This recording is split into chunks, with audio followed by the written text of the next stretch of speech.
네, 오늘 일단 좀 굳은 날씨에 참석해주신 분들께 다시 한번 감사하다는 말씀을 좀 드리겠습니다. 제가 이 세션과 이 질문을 준비하면서 개인적으로 상당히 궁금했던 부분도 많았고 오늘 두 분과 얘기 나누면서 그 부분들을 좀 많이 해소하면 좋을 것 같습니다. 일단 바로 첫 번째 질문을 좀 드리면서 시작을 해볼게요. 박진애 본부장님께 한번 질문 드려보겠습니다. 나 혼자만 레벨업이라고 하면 사실 모르시는 분이 없을 정도로 이미 너무 유명한 IP이긴 한데 그래도 혹시 처음 보시는 분들을 위해서 간단하게 어떤 IP인지 좀 설명을 해주시면 감사하겠습니다. 네, 많은 분들이 사실 나 혼자만 레벨업을 웹툰으로 인지를 하고 계실 텐데요. 원천 컨텐츠는 웹소설입니다. 2016년에 처음 연재를 시작했고 이제 카카오 페이지 시작하면서 연재 초반부터 굉장히 많은 인기를 끌었고요. 이제 이 작품이 2018년도에 웹툰으로 만들어져서 이제 같이 카카오 페이지에 연재가 시작되었습니다. 이제 웹툰이 연재되면서 당시에 정말 엄청난 반향을 일으켰고요. 그렇게 한 2021년까지 이제 웹툰이 연재가 완결이 되었고 그 이후에 이제 올해는 애니메이션과 또 게임으로 이제 세상에 나와 있는 그런 작품입니다. 네, 감사합니다. 일단 뭐 올해 애니메이션과 게임이 나오면서 성과들이 너무 좋았다 이런 얘기들을 많이 들었어요. 이거는 두 분께 다 질문 드리고 싶은데 답변은 네, 본부장님이 먼저 해주시면 좋을 것 같습니다. 사람들이 기본적으로 이 나 혼자만 레벨업이라는 IP에 열광했던 가장 큰 이유는 좀 어떤 부분이라고 생각하시나요? 어, 굉장히 사실 이 질문을 많이 받거든요. 저희가 애니메이션화 하면서 다큐멘터리 영상이라는 것도 만들고 업계 관계자들 분들이나 프레스 분들한테도 많이 봤는데 사실 이제 정말 간결하게 얘기하면 이 작품 자체가 이제 재밌으니까 이렇게까지 된 건데요. 정말 글을 잘 쓰시는 이제 웹소설 작가님과 또 이걸 정말 훌륭하게 만화로 만들어 주신 이제 만화 작가님이 정말 서로 협업을 해서 좋은 작품이 탄생했다. 라는 걸로 말씀을 드릴 수가 있을 건데 우선 이제 스토리 자체도 이제 사실 이게 한국을 넘어서서 글로벌적인 인기를 구가하고 있는데요. 이 글로벌적인 인기를 끌게 된 원인은 이제 저희 나름의 DNC 미디어의 생각으로는 스토리가 해외에서도 공감하기 쉬운 서사이다. 일단 정말 최약체의 찌질한 주인공이 점점 성장해가는 어떤 그 스토리에 좀 쾌감이 있고 또 공감하기도 쉽고 또 판타지적인 재미도 있다 보니까 이게 국가를 넘어서서 공감하기 쉽기도 하고 이해하기 쉽기도 하고 또 이제 요거를 웹툰으로 하면서 아무래도 글이 비주얼이 되다 보니까 전달력이 높아졌는데 이 웹툰을 정말 그 당시에는 넘사벽의 퀄리티로 만들어 주셨거든요. 작품에 대한 이해력도 너무 크셨고 완벽하게 웹툰에 정말 최적화된 각색으로 이 작품을 또 만들어 주셔가지고 더 큰 인기를 끌지 않았나 싶습니다. 네, 실장님께도 같은 질문 한번 드려보겠습니다. 예, 넷마블의 그 IP 사업실을 맡고 있는 윤혜영입니다. 인사가 아까 너무 짧아가지고. 예, 그 게임은 뭐 여기 그 동안에 나왔던 여러 보도 자료를 통해서 성과를 많이 숫자적인 성과들을 많이 보여주고 있어서 그거는 뭐 다 아실 거라고 생각 들고요. 저희가 이거에 대한 성과를 냈던 이유는 지금 박진세 본부장님 얘기해 주셨던 것처럼 원천 IP가 그 시장에서 성공적으로 또 자리매김을 했기 때문에 저희가 그거를 가져와서 게임화 시켰던 부분에서 성공을 했던 부분도 있었고 또 하나는 저희가 이 나 혼자 레벨업이라는 IP를 가져오면서 가장 신경 썼던 건 원작을 크게 해치지 않은 선에서 어떻게 지금 애니메이션이든 웹툰에서 구현하는 액션과 스킬들을 게임에 그대로 녹일 수 있을까 또 그거를 유저들에게 어떤 재미를 좀 줄 수 있을까 이 고민을 굉장히 많이 했던 것 같아요. 그래서 저희 개발사에서도 가장 많이 고민했던 건 원작을 충실하게 구현을 하자. 그래서 남자 레벨업의 웹툰이나 웹소설의 팬층한테 실망을 주지 말자. 그걸 크게 실망을 줬을 때 오히려 그 원작을 해치는 경우가 발생하면 오히려 성공을 하기가 굉장히 어렵고 이 팬덤 자체도 게임 쪽으로 이끌어내기가 어려울 것 같다라는 판단하에 저희는 가장 큰 성공 사례로는 인기 있는 IP를 가져다가 그거를 잘 구현했다는 그거가 저희가 지금까지 이뤄내는 성과의 성과라고 저는 일단 생각을 합니다. 네. 뭐 아마 애니메이션이나 게임 제작하셨던 분들 중에서도 분명히 IP에 대한 팬분들이 많이 계셨기 때문에 있을 것 같아서 그분들이 또 더욱 정성을 담아서 만드시지 않았나 또 생각이 듭니다. 박진혜 본부장님께 한번 질문 드려볼게요. 애니메이션 네. 얘기를 먼저 해볼 건데 애니메이션화 할 때 아까 잠깐 영상으로 보셨지만 작화가 너무 훌륭했어요. 그리고 실제 성과도 너무 좋았고 그래서 이 애니메이션화 할 때 주로 어떤 부분을 좀 많이 공을 들이셨는지 궁금합니다. 그 애니메이션을 만들어 주시는 곳이 일본의 애니플렉스라는 프로듀싱 회사랑 이제 제작사는 A1 픽처스라는 곳인데요. 이름만 이제 말씀드려도 아시는 분들이 많으실 텐데 일본에서는 정말 좋은 작품을 만들어내고 있는 회사들입니다. 그러다 보니까 처음에 저희는 그냥 믿고 맡겨드리면 되겠다라는 생각은 했어요. 웹소설이 웹툰으로 나와서 성공을 할 수 있었던 이유는 이게 또 완벽하게 웹툰화 되었기 때문이거든요. 그러면 애니메이션은 또 애니메이션으로 그 옷을 이제 입어야 되는 건데 저희가 너무 여러 가지 오더를 드리거나 뭐 제약을 하거나 이런 것보다도 그 분들이 워낙 다 아주 오래된 업력으로 증명을 해오면서 그 많은 작품들을 그렇게 좋게 만드셨으니까 맡겨드리자라고 해서 가급적 다 맡겨드렸고요.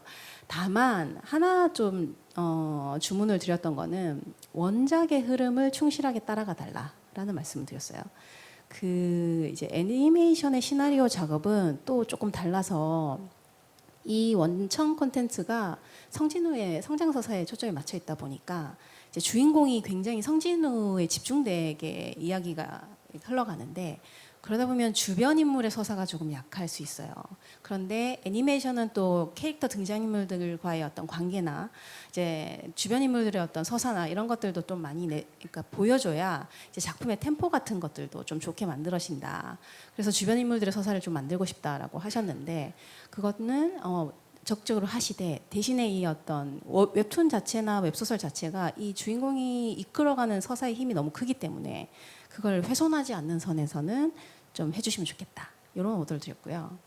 그리고 또 하나 더 있는 거는 이제 이 작품이 이제 한국 작품인데 일본에서 만들어졌잖아요.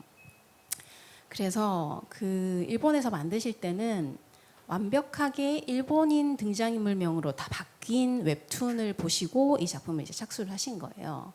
그러다 보니까 성진우라는 이름은 일본에서 만들 때 미즈시노 슌이라는 이름으로 바뀌게 되는데 일본 안에서 우선 이 애니메이션이 만들어져서 선 방영이 되다 보니까 그거는 이제 그렇게 만들어 주시되 이제 이 애니메이션이 글로벌로도 다 이제 송출이 될 거잖아요. 전개가 될 건데 그때는 이 등장인물명만큼은 이제 웹툰의 오리지널 이름을 가져갔으면 좋겠다라고 부탁을 드렸어요. 그래서 그렇게 되면 어떻게 되느냐? 이제 성우님들이 더빙을 2번 하게 됩니다.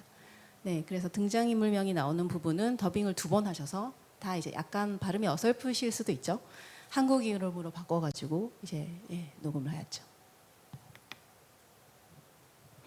네, 얘기 주신 것처럼 뭐 일단 첫 번째는 좋은 파트너를 만날 수 있었다는 것 그리고 오리지널리티 아까 얘기 주신 것처럼 뭐 성진우라는 이름을 쓰신다는 것처럼 이 오리지널리티를 지키는 것이 되게 중요했다라는 얘기로 들었습니다.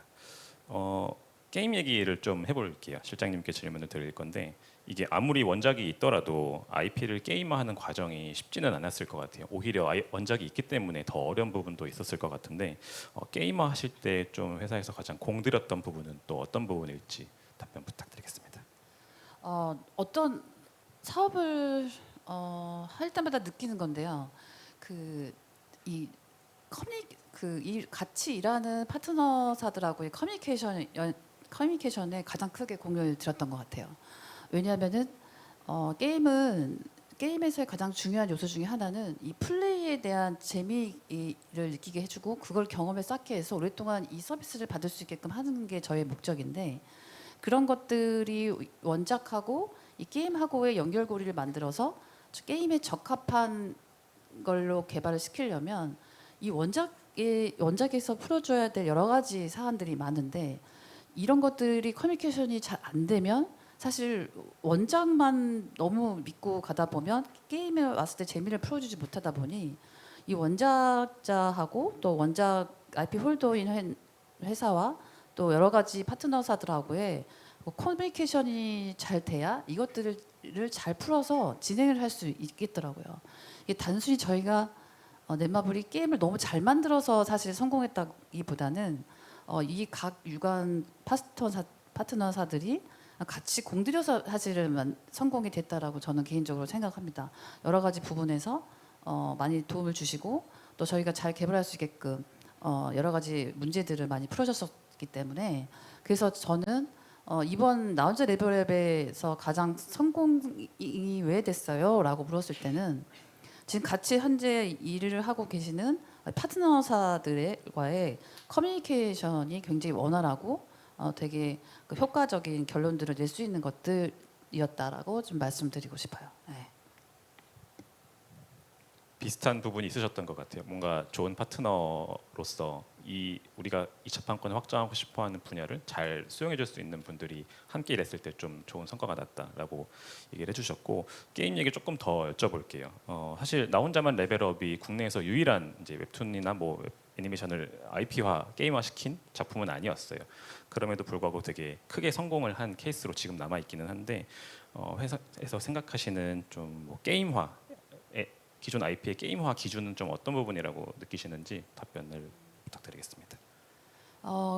게임화를 만들려고 했을 때의 기준은 뭐 여기 계시는 분들도 다 아시겠지만 인기가 있냐 이 콘텐츠가 시장에서 그다음에 인지도가 확실히 있는 IP인가 이게 앞으로 성장이 가능한 IP인가 롱런할 수 있는 IP인가 이런 기준을 기본적으로 다 저희도 가지고 판단을 합니다.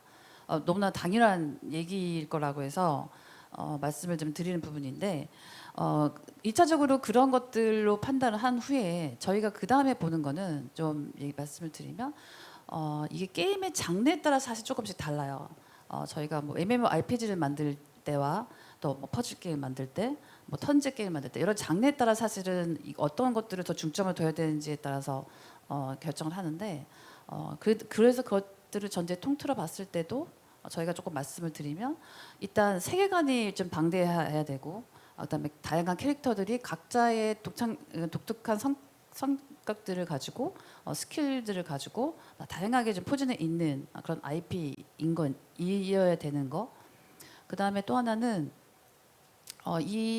여기에 이 장르에 따라 만드는 게임에 대해서 이 캐릭터와 세계관이 구현이 실질적으로 게임의 플레이로 구현했을 때 아주 재미있게 구현이 될 수 있는 요소가 있는지 이런 것들을 좀 고려해서 선정을 하고요.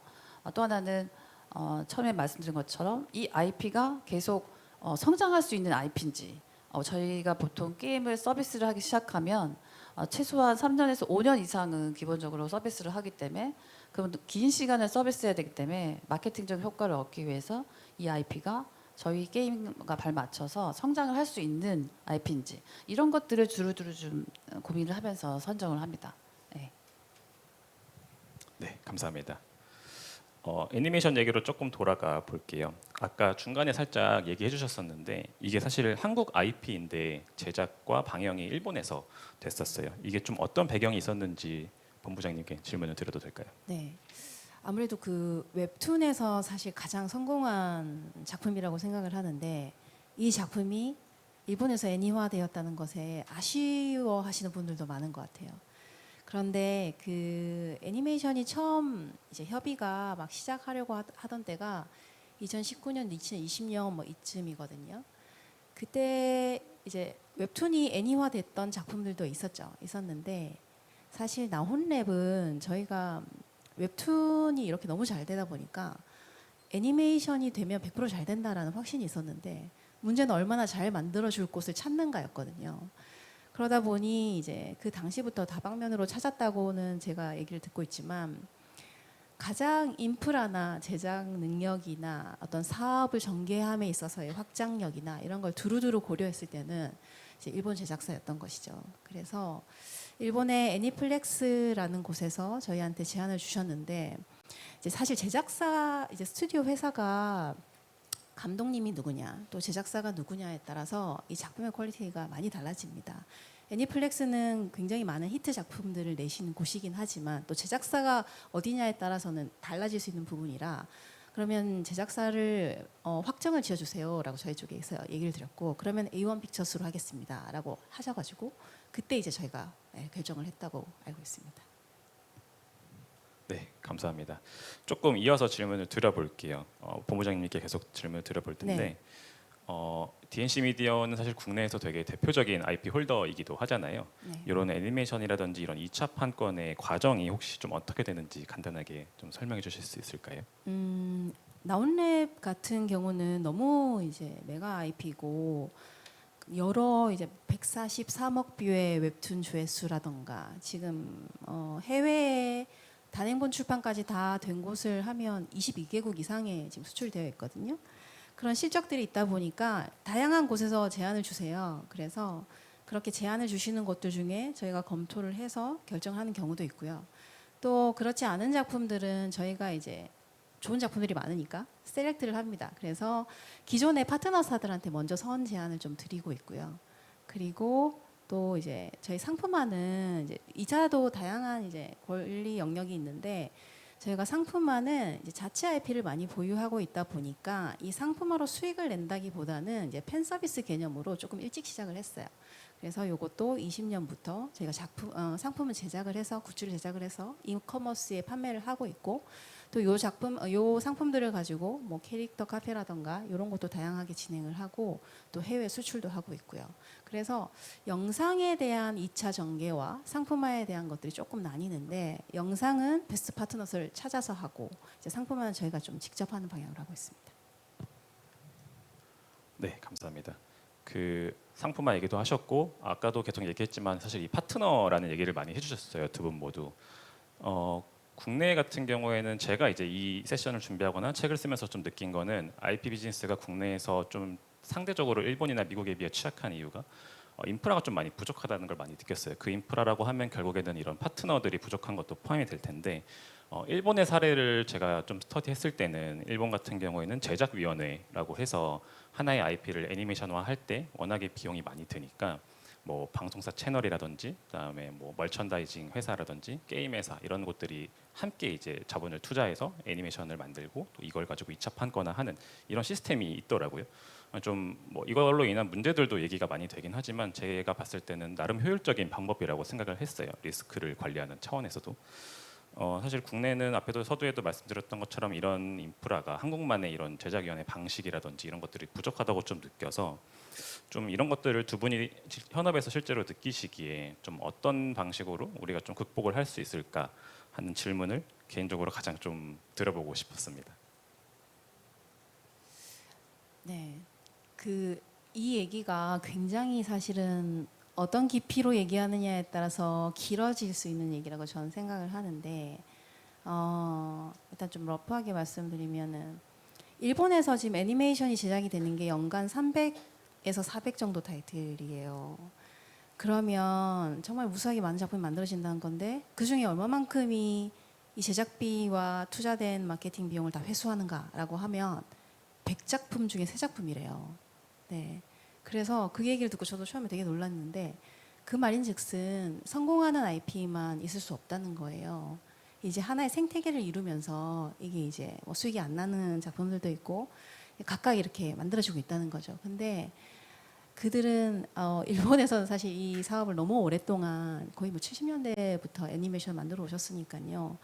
해왔던 것이고 한국은 이제 애니메이션 필드에서 보자면 이제 작품은 많이 이제 수주를 받아서 만드셨지만 처음부터 기획을 하고 이 사업을 전개하는 것까지 고려를 한 다음에 시작을 하시는 거는 지금 얼마 되지 않은 것 같아요. 그러다 보니까 당연히 차이가 날 수밖에 없는 거고 제 생각은 그래서 저는 이제 이 IP를 애니메이션화해서 보다 많은 사람에게 보여드리고 이 가치를 키우고 싶은 입장이기 때문에 당연히 이제 한국 파트너사들과 같이 하고 싶은 게 1차적 바람이지만 그게 지금 어려울 경우에는 해외와도 같이 협업을 하는 방식으로 해서 차츰차츰 좀 노하우를 저희도 쌓고 그렇게 시간을 좀 들여가지고 확장해 가야 되는 부분이지 않나 저는 그렇게 생각합니다.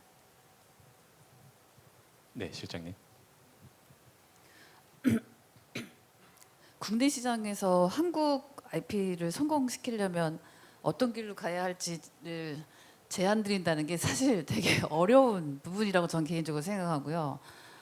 제가 이거를 만약에 여기 있는 분들한테 제시를 할 수 있는 사람이라면 전 지금 회사 아니고 나가서 개인 사업을 할 것 같은 그런 생각이 들 정도로 사실 IP 하나를 어떻게 만들어야 돼요라고 이렇게 제안하기에는 사실 너무 어려운 것 같아요.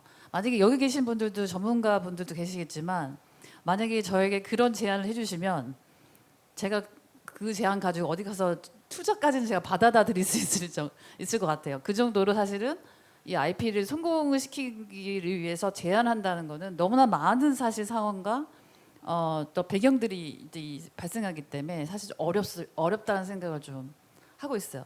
그럼에도 불구하고 저한테 어떻게 하는 게 가장 좋을까라고 제시를 좀 한다면 저는 사실 우리나라가 정말 대단한 나라다라고 생각하고 IP 강국이긴 맞네라고 생각하는 게 디즈니도 그렇고 일본에 있는 뭐 애니메이션 회사들도 미국에 있는 회사 되게 쟁쟁하고 100년이 넘고 70년이 넘고 IP 사업의 정통 사업을 추구했던 여러 기업들을 저희 나라가 인제 시작을 해서 이기기가 너무 어려워요.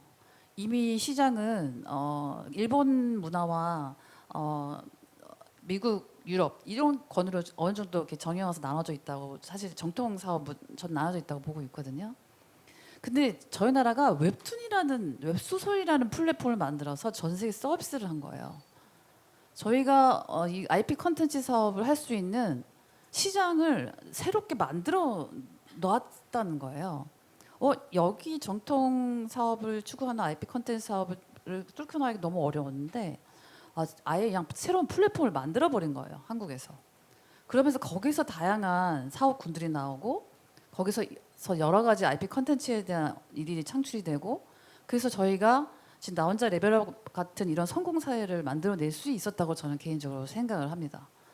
그래서 저는 이런 저력을 봤을 때 한국 시장은 정통 사업을 집중을 해서 막 뭔가를 풀어내기보다는 우리가 지금 갖고 있는 강점, 저희가 웹툰, 웹소설 이런 시장의 강점을 갖고 있다면 일단 그 강점을 최대한 이용해보는 게 어떨까. 그래서 소규모지만 작게라도 이 플랫폼을 쉽게 접근하고 들어갈 수 있기 때문에 그게 개인이든 기업이든 일단 거기에 강점을 이용해서 한번 기획을 짜보는 건 어떨까라는 생각을 저는 사실 좀 하고 있고요. 나 혼자 레벨업은요 사실 돈이 엄청 많이 들었어요. 지금 막 다 뜨고 막 금방 뜨고 막 이렇게 막 잘 되고 막 이러니까 막 금방 어떻게 되고 막 이렇게 뭐 잘 된 것 같아 보이지만 사실 저희 넷마블이 IP 홀더는 아니지만 사실 애니메이션을 제작하는 거에 투자도 이제 일부러 진행을 했고 거의 나 혼자 레벨업은 이제 IP 홀더랑 같이 간다고 저는 개인적으로 생각하는데 나 혼자 레벨업은 이제 슈퍼 IP가 되기 위해서 이제 한 걸음 떴다고 저는 개인적으로 생각해요. 이제 슈퍼 IP의 입구에 섰다. 아직 슈퍼 IP로 일본이나 미국 시장에서 자리 잡기까지는 아직까지도 노력해야 될 것들이 너무 많다. 그래서 앞으로 돈 들 일이 너무 많다. 저희가 아마 웹툰 웹소설 포함해서 저희 게임 개발하고 뭐 진척시키는 이 전체 비용을 따져봤을 때 최소 1,000억 이상은 전 들었다고 생각이 들고요.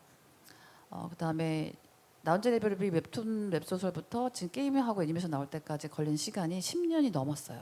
준비하고 런칭시키고 방영하고 뭔가 커뮤니케이션 이런 모든 걸 통틀면 거의 한 15년 좁게 되지 않을까요? 저희가 이제 커뮤니케이션 하면서 이제 느끼는 부분들은 그렇게 오랜 사실은 IP이기 때문에 그거를 여기 일반적인 어떤 큰 기업들과의 커뮤니케이션과 이런 것들이 노력이 되지 않으면 사실 이거부터 시작하기에는 사실 어려움이 있어서 제가 선뜻 대기업은 이렇게 했으니까 니네도 이렇게 해야 돼 아니면 당신도 이렇게 해야 돼라고 자신 있게 얘기하기가 사실 어려워요. 왜냐면 저희도 이거 하기까지 너무 어려웠거든요. 디네시 비디오에서 저희한테 애니메이션 투자 한번 해보실래요? 얼마 드는데요? 이만큼 듭니다. 그래요? 돈 너무 많이 드는데 어떻게 하지? 그러니까 인기 있으니까 한번 투자는 한번 해볼까? 막 이런 고민을 엄청 많이 했어요. 대기업도 그런 고민을 하는데 일반 그 소규모 규모의 어떤 업체분들이나 또 개인으로 막 애니메이션 IP 콘텐츠를 제작하고 꿈꾸는 또 개인의 어떤 활동하시는 분들한테는 사실은 그럼 나보고 콘텐츠를 하지 말란 소리야? 이렇게 다가올 수 있거든요.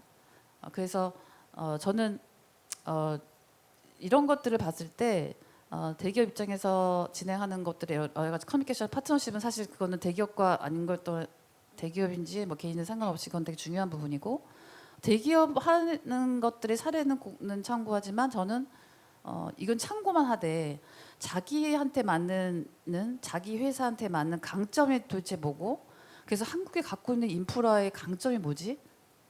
이거를 일단 파악해서 계획을 세워보는 게 가장 좀 그래도 내가 조금이라도 결과를 얻고 성과를 얻어야 발전이 되고 실망을 안 하고 계속 이어갈 수 있는데 그런 거부터 조금씩 성과를 이루면서 하시는 게 어떨까라는 생각을 저는 좀 하고 있습니다. 네, 여기까지 말씀드릴게요.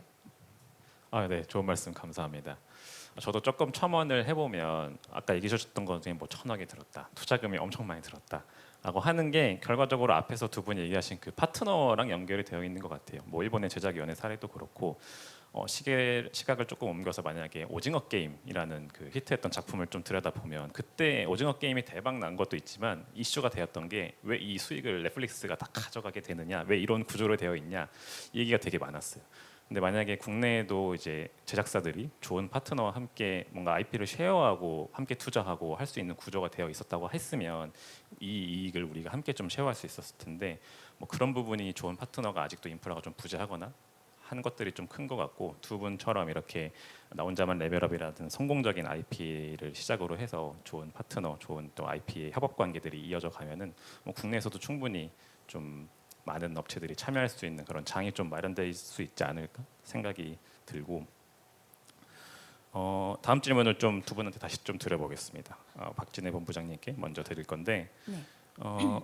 해외에서 어쨌든 지금 나 혼자만 레벨업의 애니메이션도 그렇고 게임도 그렇고 해외에서 워낙에 잘 되다 보니까 해외에서 이 국내 IP의 위상이 좀 어떤지 궁금하고 또 국내에 있는 IP들이 해외로 또 진출하기 위해서는 어떤 과정들이 좀 필요한지 또 조언을 해주실 게 있을지 먼저 한번 질문 드리겠습니다. 네. 웹툰은 이미 이제 국내의 플랫폼 기업이 다양한 해외 진출을 하고 있고 사실 해외에서 웹툰을 처음 만나는 이제 독자들은 이 한국 플랫폼을 통해서 유입이 되고 이 작품들을 이제 즐기고 있기 때문에 이미 만들어 주셨죠.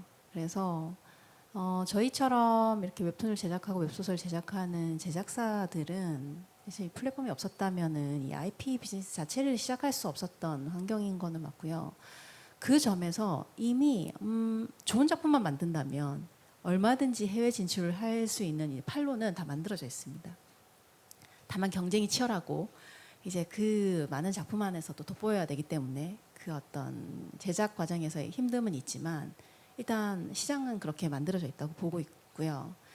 이 웹툰이라는 이 IP를 다시 또 원천으로 해서 애니메이션이 되거나 또 영상이 되거나 뭐 게임이 되거나 할 때에는 이거를 지금 저희가 뭐 해외로 이렇게 진출해야지라고 해서 되는 문제는 아닌 것 같아요. 이 작품들의 매력을 느끼는 파트너를 찾아야 돼요. 좋은 파트너들을 찾아야 되는데 그 노하우가 사실 어떻다 저떻다 얘기하기가 어려운 게 저희는 이제 처음 시작을 하고 있기 때문에 이제 그 파트너사들을 알아가는 단계인 거거든요. 그리고 사실 이 나온랩이라는 IP가 이제 웹툰 그다음에 애니메이션 게임이 사실 글로벌적인 성공을 거두면서 이 시각들이 좀 달라지셨죠. 웹툰이 한국에서 유명하다고 하는데 이게 해외에서도 먹히는구나 라는 걸 이제 막 눈을 뜨시는 단계거든요. 그러니까 앞으로는 이제 그 성공을 하신 회사들도 그렇고 그걸 보고 있는 애니메이션 업계 관계자들이나 해외 파트너사들도 주목을 하고 계시기 때문에 조금 더 쉬워질 것이고요. 그리고 또 이런 자리들을 저희가 해외에 나가가지고 적극적으로 소개하고 이렇게 할 수 있게 지금 이게 한컨진 주최하는 행사이긴 하지만 정말 너무 적극적으로 지원을 해주세요. 컨진에서. 뭐 프랑스다, 뭐 그다음 벨기에다, 뭐 유럽, 미주, 일본, 아시아 정말 다양하게 그런 피칭 행사들을 할 수 있게끔 지원을 해주고 계시고 이렇게 지원을 해주시는 아마 국가가 많이 없는 걸로 알아요. 심지어 일본은 정말 IP의 강국이잖아요. 그런데 일본 출판사들이나 뭐 애니메이션 제작사들이나 만나서 얘기를 하다 보면 너무 부러워해요. 이런 시스템을. 네, 왜냐하면 일본 정부는 이런 지원들을 거의 하지 않는다고 하더라고요. 해도 실효성 있는 그런 것들이 좀 못 된다고 얘기를 많이 주시더라고요. 그래서 저는 일단 이렇게 만들어 주시는 뭐 기회들에 그냥 적극적으로 이 CP사들이 좀 발빠르게 움직일 수 있는 어떤 그런 태도만 되어 있으면은 기회는 많이 있다 이렇게 생각합니다. 네, 감사합니다. 마치 그 지금 초입이라고 얘기해 주신 말씀이 저도 되게 두근거리는 말인 것 같은데 뭐 K-팝 IP들이 BTS를 필두로 해서 초기에 미국에서 성공을 하고 그것이 후대에 다른 또 K-팝 아티스트들이 해외로 진출하는데 발판이 되었던 것 같은 좀 그런 비슷한 느낌을 많이 받은 것 같습니다. 실장님에게도 똑같은 질문 좀 드려볼게요. 국내 IP들이 해외로 진출하기 위해서 좀 어떤 것들 조언해 주실 수 있을까요? 컨텐츠 진흥원이 컨텐츠 진흥원한테 부담을 많이 주고 갈 생각인데요. 컨텐츠 진흥원이 너무 잘해주시고 계시는 건 사실 저도 박시진 본부장님 말씀하신 것처럼 많이 공감을 하고 그래서 저희한테 자꾸 뭐 달라고 자꾸 연락도 많이 주시고 너무 감사한 부분이기도 해요. 근데 이거는 이제 저희 이제 컨텐츠 진흥원에서 이제 잘해주시는 거는 잘해주시는 건데 이제 그럼 이제 이 컨텐츠 진흥원 저한테 잘해주는 이유는 내가 이제 뭔가를 내어줄 수 있을 때 잘해주시거든요. 그래서 그 내어주는 거를 뭘 내어줘야 되지라는 고민을 일단은 해야 될 것 같아요. 예. 그래서 저는 항상 이렇게 뭔가 요청이 들어오면 뭘 내어주지, 뭘 달라는 거지, 이거를 가장 먼저 생각하고 여쭤봐요. 근데 다시 돌아오면 그런 고민을 이제 조금씩 하다 보면은 이거를 내가 준비해서 진행하면 좋겠다. 근데 네가 준비가 되어 있지 않네. 그러면 그럼 이걸 준비할 때까지는 시간과 뭐가 소요되니까 그럼 내어줄 게 없으면 과감하게 뭐 이제 안 하기도 하지만 내어줄 게 생기면 이제 그걸 가지고 또 여러 가지 사항들을 이제 만들기도 하는데 다시 조금 이제 돌아오면 왜 이제 이런 얘기를 제가 전장에 깔았냐면 내어줄 게 있다는 얘기는요 제가 팔 게 있다는 거거든요. 그게 컨텐츠든 뭐 아니면 뭐 제가 갖고 있는 옷이든 아니면 뭐 제가 갖고 있는 가방이든 뭐든 차든 팔 게 있다는 거예요 사실은. 그럼 내가 팔 거를 잘 팔아야 되는데 이걸 어떻게 팔지? 근데 이걸 팔아야 되는데 해외에 팔아야 돼요. 근데 저는 영어를 전혀 못해요. 예. 그다음에 요즘 AI가 발달돼서 아주 신기한 경험을 하고 있는데 언어도 안 되고 뭣도 안 되는데 이건 팔아야 되겠고 그럼 어떻게 팔아야 되지? 내가 이 시장에 내가 이거를 팔아야 되는데 어떻게 뚫고 들어가야 되지? 하는 고민을 하게 되는데 저는 이랬던 것 같아요. 저희 이제 팀원들한테도 항상 얘기하는 건데 우리는 IP 컨텐츠를 팔고 있는 사람들이니까 해외 진출을 해야 돼?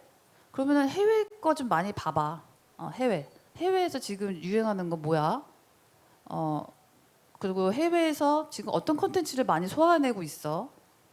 그게 타겟이 여자든 남자든 아니면 아이든 어른이든 요즘 시장은 국내뿐만 아니라 해외까지 세세하게 많이 나눠져 있고 소비자들이 눈높이가 갈수록 높아지고 있어서 되게 세분화되어 있고 디테일하죠. 그래서 저는 일단 저희가 컨텐츠를 팔고 어떤 걸 할 때는 일단 그 해외 시장이 어떤 거에 초점이 맞춰져 있는지에 대해서 오랜 시간 동안 들여다봐야 돼요. 단순히 내가 이거 만들었으니까 이제 좀 봐야지 이러면 안 보이더라고요. 그래서 저는 사실 거의 하는 일이 막 파트너사하고 협의하고 막 돈을 얼마 좀 어떻게 하면 좀 적게 줄까 이 고민을 많이 하는 편인데 그러면 나면 그런 생각을 적고 많이 하는 거는 주로 집에 들어 앉아서 컨텐츠를 많이 봐요. 그게 일본 뭐 애니메이션이든 뭐 드라마든 뭐 북미든 유럽이든 저희가 진출하려고 하는 지금 현재 시장이 어떻게 돌아가고 있고 어떤 거 좋아하지? 요즘 일본은 먼치킨 스타일의 장르가 유행인가? 아니면은 미국 시장은 지금 디즈니가 많이 꺾이고 있는데 그러면 지금 차세대 지금 유행하는 IP는 뭐지? 얘네는 어떻게 좀 돌아가고 있지? 뭐 이런 것들을 사실 조금 좀 들여다봐요. 그러고 난 다음에 우리가 어떻게 들어가면 좋을지를 이제 계획을 세우고 진행하는 편이에요. 그래서 제가 말씀드리고 싶은 얘기는 일단 컨텐츠를 만들고 할 때 너무 짧은 시간 안에 뭔가를 해결해 보려고 하는 커뮤니케이션과 파트너를 형성하면 오래가지 못한다. 그리고 이제 제가 이런 얘기를 가끔 하는데 여기서 이런 얘기 하고 있잖아. 저희가 투자해서 먹고 떨어지는 게 별로 없더라. 예. 이게 좀 그리고 오래가지 않더라. 너무 금방 끝나더라.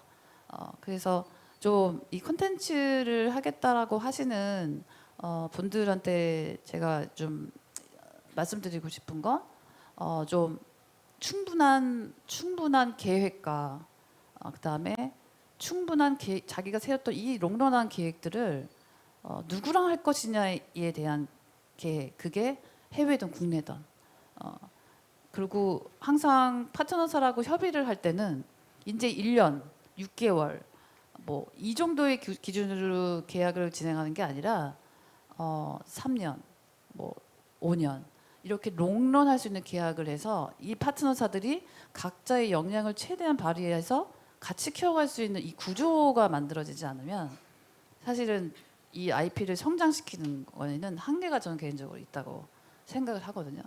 그래서 그런 것들을 좀 고려를 하시는 게 어떨까라는 게 제가 기업적인 입장에서 말씀을 드리는 거고요. 그다음에 제가 요즘에 이제 그 이런 콘텐츠 사업을 하겠다고 하는 어린 이제 친구들하고의 얘기를 많이 들으면 가장 많이 얘기하는 게 이거예요. 돈이 없어요. 하고는 싶은데. 하고는 싶은데 제가 거기 아는 사람이 없어요. 이거 소개시켜 주시면 안 돼요?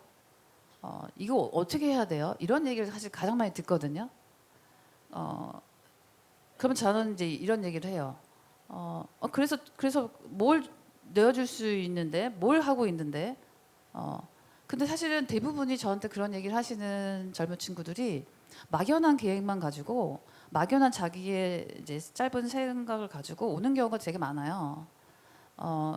그래서 이제 요즘 이제 준비하시는 젊은 IP 컨텐츠를 준비하시는 분들한테도 제가 조금 더 보태서 말씀드리면 이 준비 기간이 내가 이게 팔 수 있을 거라는 정도의 자기 만족과 또 이거를 여러 사람들한테 보여주고 또 이거를 어떻게 평가하는지를 충분히 냉정하게 받는 그런 인프라나 이런 것들도 최대한 이용해서 진행을 하셔야 되고 준비 기간을 너무 짧게 잡지 마시고 내가 정말로 팔 수 있는 물건을 만들 수 있을 때까지는 어느 정도 신경과 노력을 충분히 투자를 해서 진행을 해야 된다는 얘기를 좀 해드리고 싶었고 또 하나는 그런 다음에 저희 같은 이제 이런 뭐 콘텐츠진흥원이 저희한테 이런 자리를 마련해 주셨지만 저희 같은 큰 기업들의 투자와 또 인프라들을 최대한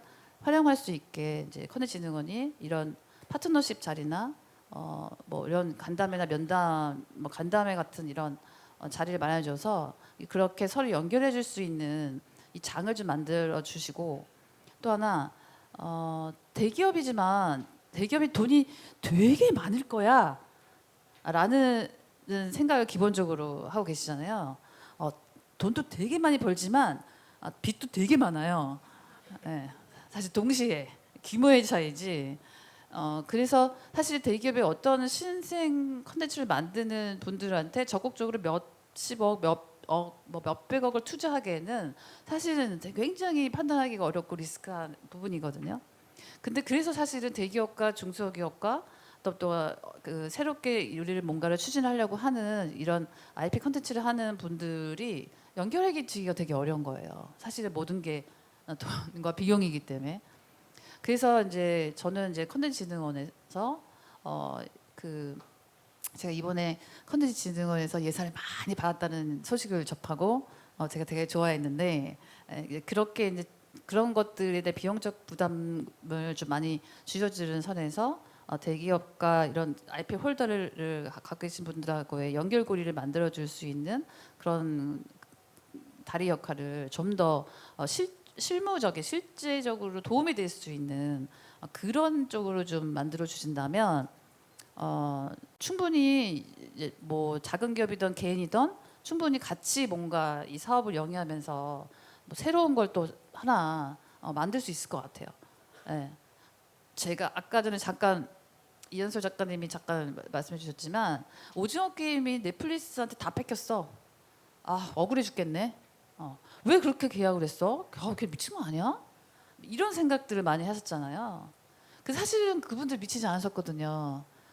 그 감독님이 이 오징어 게임이라는 작품을 쓴 지가 굉장히 오래됐었어요. 모든 제작사를 찾아가서 이 게임 이거 드라마 만들게 해주세요, 만들게 해주세요. 안 해요, 안 해요, 안 해요, 안 해요. 자기 너무 만들고 싶은 거예요. 그래서 결국은 찾아간 게 넷플릭스였어요.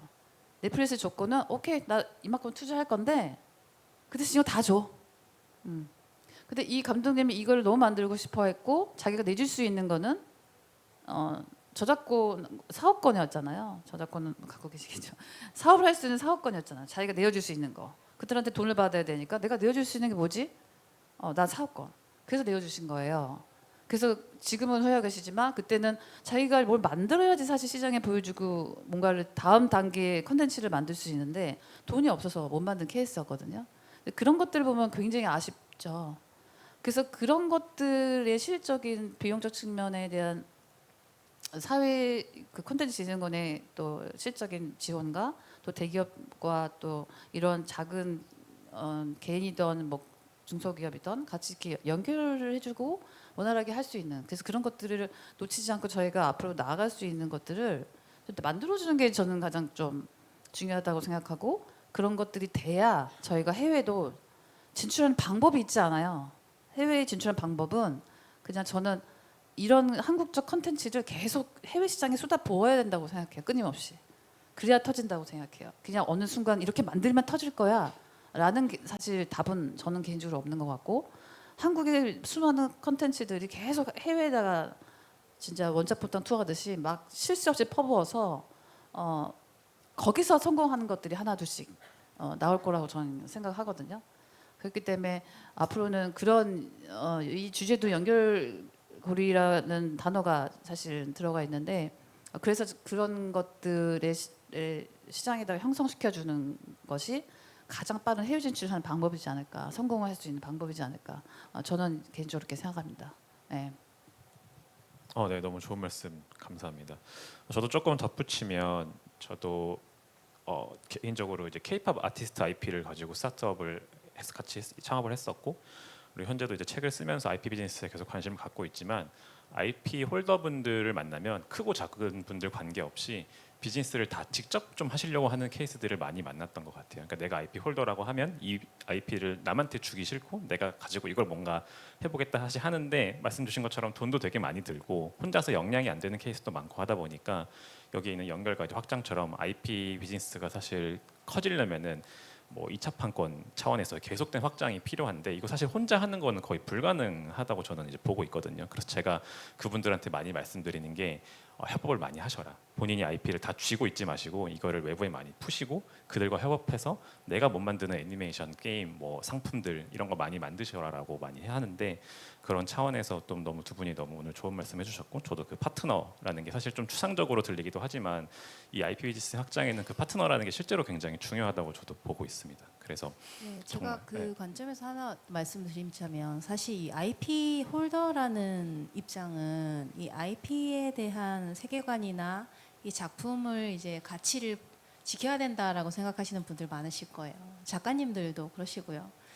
그리고 일본에 이제 많은 망가나 이제 출판사들도 많이들 그러시고 그런데 저는 이제 좀 한국의 경쟁력이 유연함과 스피드에 있다고 생각을 하거든요. 그래서 사실 아웃랩이 아까도 실장님 말씀 주셨지만 이렇게까지 매 모든 웹툰, 애니, 게임이 다 이렇게 정말 공전의 히트를 칠 수 있었던 거는 이게 정말 제대로 게임화되었을 때 정말 매력적인 게임, 애니 되었을 때 또 매력적인 애니로 보여줄 수 있도록 좀 막 맡겨드리고, 왜냐면은 그렇게 해서 일정 부분 좀 어레인지 되지 않으면은 사실 경쟁력을 잃는다고 보거든요.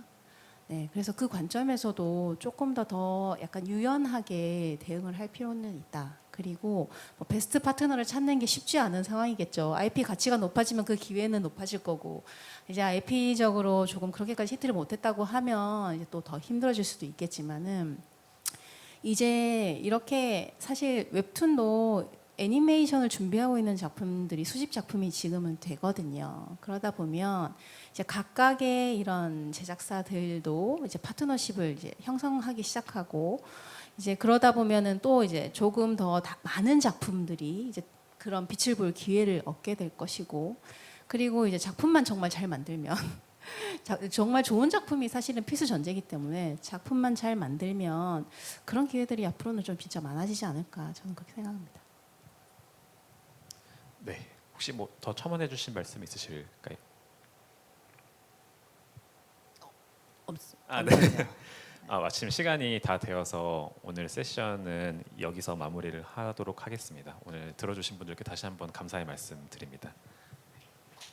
감사합니다. 감사합니다.